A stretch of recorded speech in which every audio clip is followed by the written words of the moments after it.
بسم اللہ الرحمن الرحیم الحمد للہ رب العالمین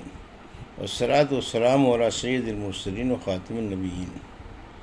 اما بعد۔ صحیح بخاری باب کتاب الاذان،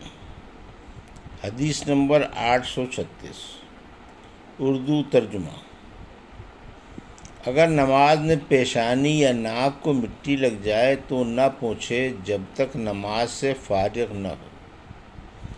امام بخاری رحمۃ اللہ علیہ نے کہا، میں نے عبداللہ بن زبیر حمیدی کو دیکھا، وہ اسی حدیث سے دلیل لیتے تھے کہ نماز میں اپنی پیشانی نہ پوچھیں۔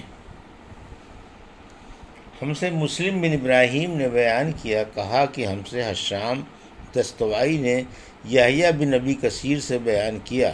ان سے ابو سلمہ بن عبد الرحمن نے، انہوں نے کہا کہ میں نے ابو سعید خدری رضی اللہ عنہ سے دریافت کیا تو آپ نے بتلایا کہ میں نے رسول اللہ صلی اللہ علیہ وسلم کو کیچڑ میں سجدہ کرتے ہوئے دیکھا،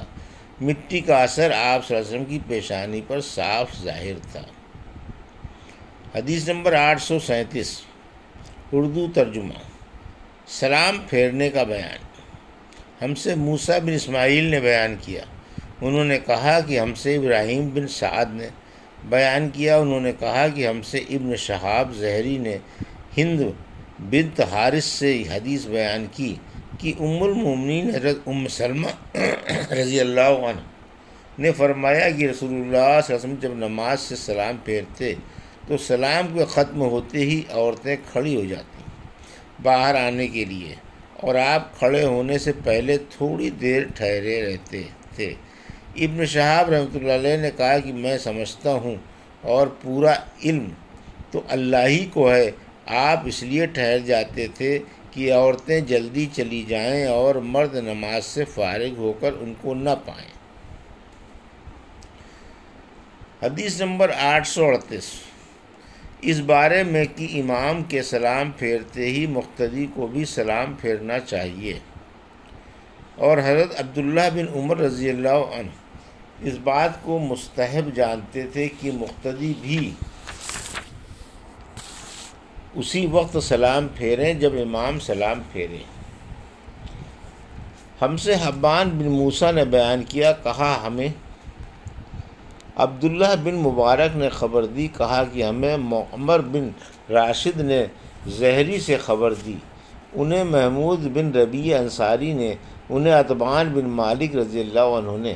آپ نے فرمایا کہ ہم نے رسول اللہ صلی اللہ علیہ وسلم کے ساتھ نماز پڑھی، پھر جب آپ نے سلام پھیرا تو ہم نے بھی سلام پھیرا۔ حدیث نمبر 839، اس بارے میں کہ امام کو سلام کرنے کی ضرورت نہیں، صرف نماز کے 2 سلام کافی ہیں۔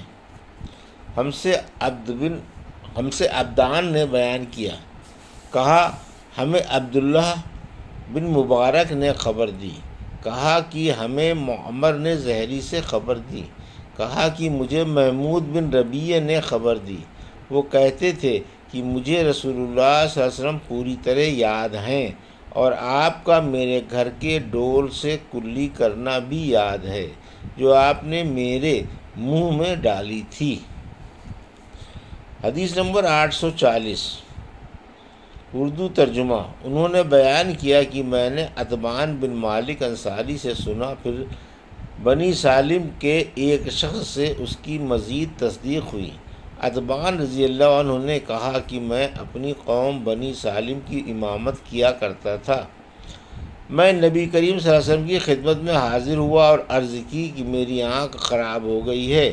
اور برسات میں پانی سے بھرے ہوئے نالے میرے اور میری قوم کی مسجد کے بیچ میں رکاوٹ بن جاتے ہیں، میں چاہتا ہوں کہ آپ میرے گھر پر تشریف لا کر کسی ایک جگہ نماز ادا فرمائیں تاکہ میں اسے اپنی نماز کے لیے مقرر کر لوں۔ آپ صلی اللہ علیہ وسلم نے فرمایا کہ انشاءاللہ میں تمہاری خواہش پوری کروں گا۔ صبح کو دن چڑھ گیا تو نبی کریم صلی اللہ علیہ وسلم تشریف لائے اور ابو بکر رضی اللہ عنہ آپ کے ساتھ تھے۔ آپ نے اندر آنے کی اجازت چاہی اور میں نے دے دی۔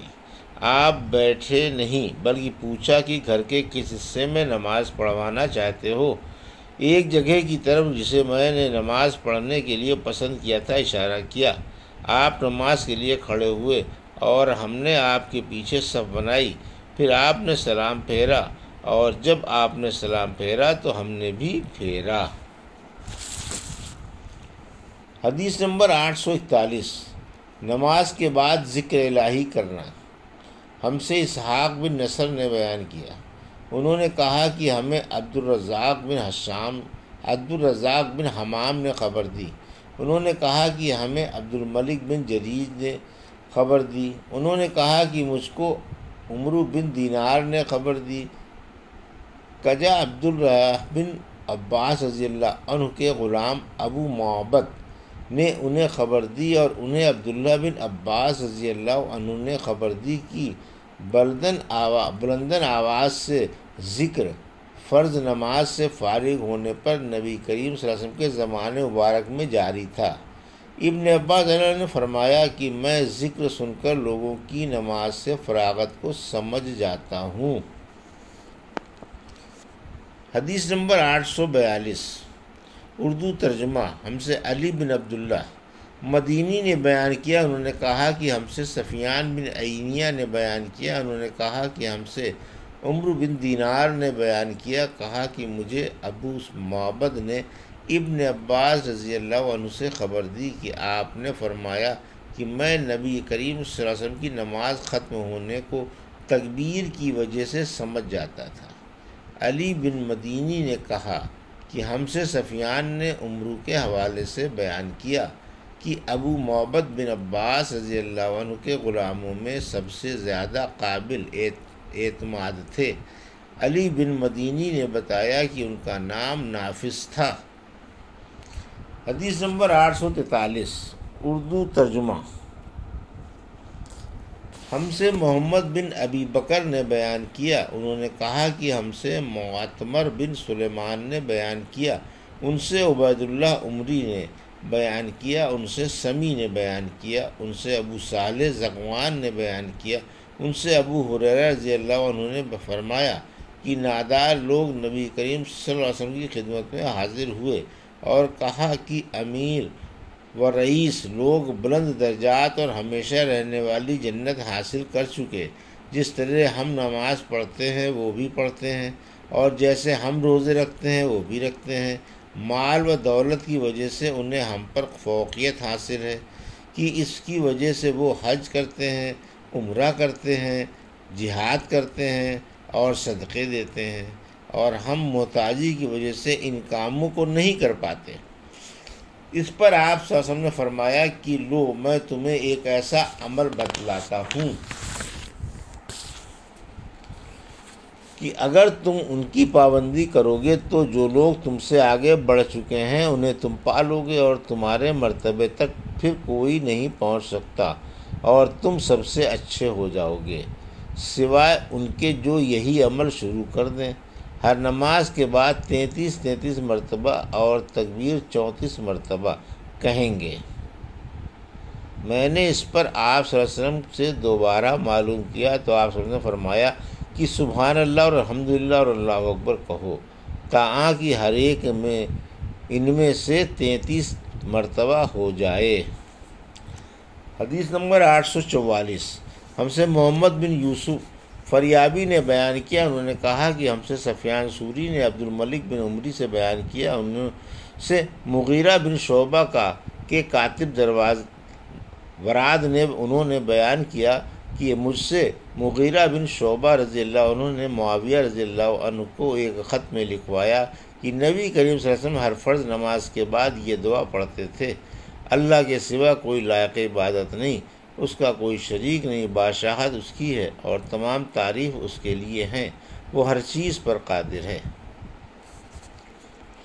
اے اللہ، جسے تو دے اسے روکنے والا کوئی نہیں، اور جسے تو نہ دے اسے دینے والا کوئی نہیں، اور کسی مالدار کو اس کی دولت و مال تیری بارگاہ میں کوئی نفع نہ پہنچا سکیں گے۔